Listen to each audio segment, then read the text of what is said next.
Hello అండి. Good morning అందరికి. ఈరోజు ఫస్ట్ కార్తీక సోమవారం కదా! మీరు పూజలైతే స్టార్ట్ చేసేసారా? నేనైతే స్టార్ట్ చేశానండి. ఎర్లీ మార్నింగ్ లేచి ఇల్లంతా క్లీన్ చేసేసుకొని దేవుడికి ప్రసాదాలైతే ప్రిపేర్ చేసేసుకుంటున్నాను. ఇంక ఈ రోజెస్ వచ్చేసి ఫస్ట్ మా చెట్టుకొచ్చిన రోజెస్. ఇంక ఈరోజు పూజ చేసుకుంటా కాబట్టి పూజలో పెట్టేసుకుంటున్నాననమాట. పూలు కూడా చూడండి ఎంత బాగున్నాయో.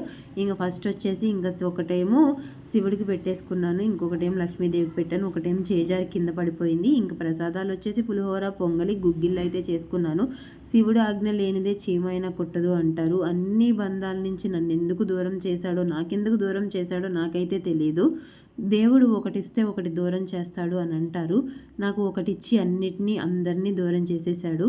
దూరం మంచికా లేకపోతే ఇంకా దేనికైనా కారణం ఉందా అన్నది నాకైతే తెలీదనమాట. కానీ వీళ్ళు దూరం అవ్వటం వల్ల నేను చాలా తెలుసుకోగలిగాను. ఎవరు ఎలాంటి వాళ్ళు, ఏంటి వాళ్ళ మనస్తత్వం ఏంటి, నా పట్ల వాళ్ళ అభిప్రాయం ఏంటన్నది కూడా మొత్తం తెలుసుకోగలిగాననమాట.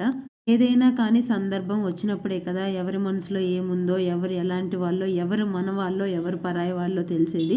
సో నాకు ఈ 3 సంవత్సరాల్లో ఎవరు ఏంటి అన్నది బాగా అర్థమైందనమాట. మన అనుకున్న వాళ్ళు మనం చేసే తప్పుల్ని సరిదిద్ది మనతోనే ఉంటారు. అలా కాకుండా మనం చెయ్యని తప్పులు కూడా మనం చేశామని ఎత్తి చూపించే వాళ్ళు ఎప్పటికీ మన వాళ్ళు కాదనమాట.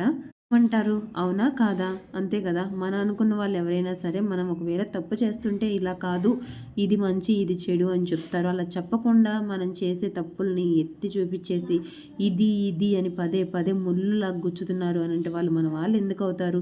ఇంక ఫైనల్‌గా మనం ఈ వీడియోలోకైతే వచ్చేద్దాము. ఇంక నేను పూజ కంప్లీట్ చేసేసుకొని టెంపుల్‌కి అయితే వెళ్ళాను. అక్కడ ఎవరో అభిషేకం చేస్తుంటే చూద్దామని చెప్పి వెళ్ళాము. కానీ అక్కడికెళ్ళేసరికి ఆ శివయ్య అనుగ్రహం వల్ల నేను ఈరోజు నా చేతులతో అభిషేకాన్ని అయితే చేశాననమాట. చాలా హ్యాపీగా అనిపించింది.